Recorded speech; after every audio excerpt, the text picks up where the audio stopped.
Welcome to Painful But Possible, where we face our pain, honor our love, and remember that healing is possible.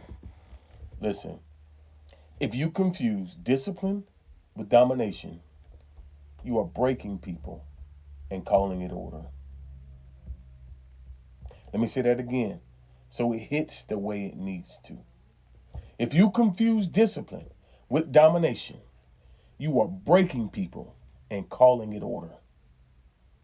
And too many of us have been taught to accept that as normal.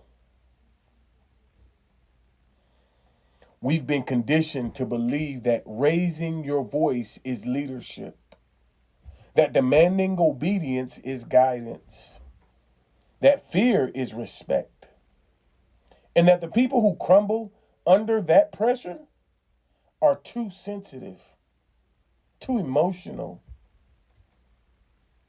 or in their eyes, too weak. But let me speak plainly. Domination is not discipline. Control is not correction. And anger is not accountability. Because discipline, real discipline, requires information, instruction, and resources. I'll say it again. Real discipline requires information, instruction, and resources. And when those three things are missing, what you're doing is not discipline, it is control, it is anger, it is avoidance, it is projection dressed up as authority. Let's tell the truth.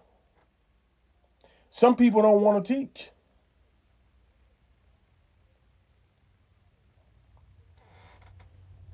Some people don't want to teach. They don't want to explain. They don't want to equip.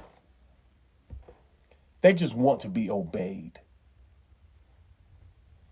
They want the comfort of being in charge without the responsibility of being clear. I'm going to say it again.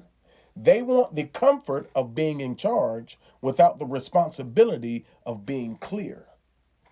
They want the power of enforcing expectations without the humility of communicating them. They want the respect of leadership without the labor of actually leading. And when the people under them fall, not because they're incapable, but because they were never taught,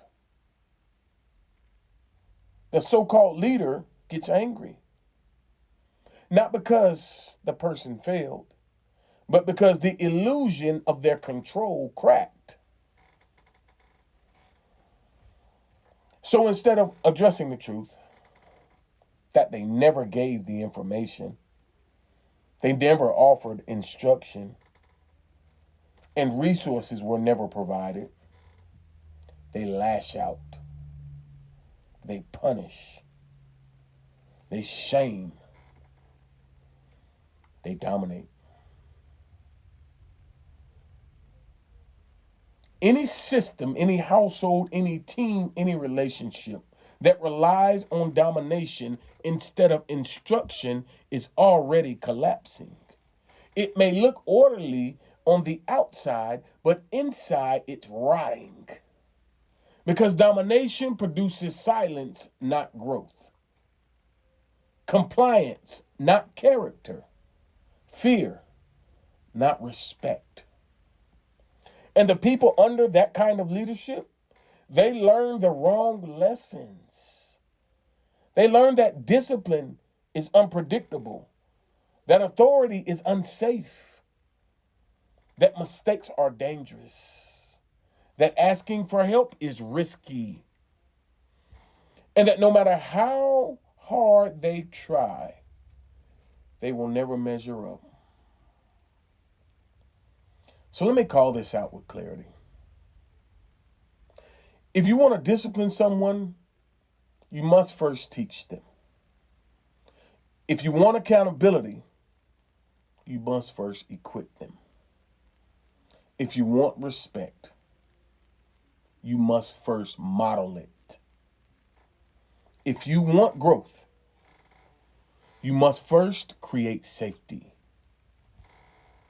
Because discipline without information is confusion. Discipline without instruction is sabotage. Discipline without resources is cruelty. And discipline without love is just domination. You cannot demand what you did not develop. Run it back. I want to hear that one again. You cannot demand what you did not develop. You cannot expect what you did not explain. You cannot correct what you did not teach. And you cannot harvest where you did not plant. So if you're a parent, a coach, a leader, a mentor, hear me. Your authority is not proven by how loudly you correct, but how faithfully you equip. Your power is not shown in how quickly you punish, but in how patiently you teach. Your legacy will not be measured by how many people feared you. It will be measured by how many people grew because of you. So today I'm calling on you. I'm calling on all of us back to true discipline, the kind that builds instead of breaks, that teaches instead of terrifies, that equips instead of controls, the kind that restores instead of dominates. Because domination may create obedience for a moment, but discipline creates transformation for a lifetime.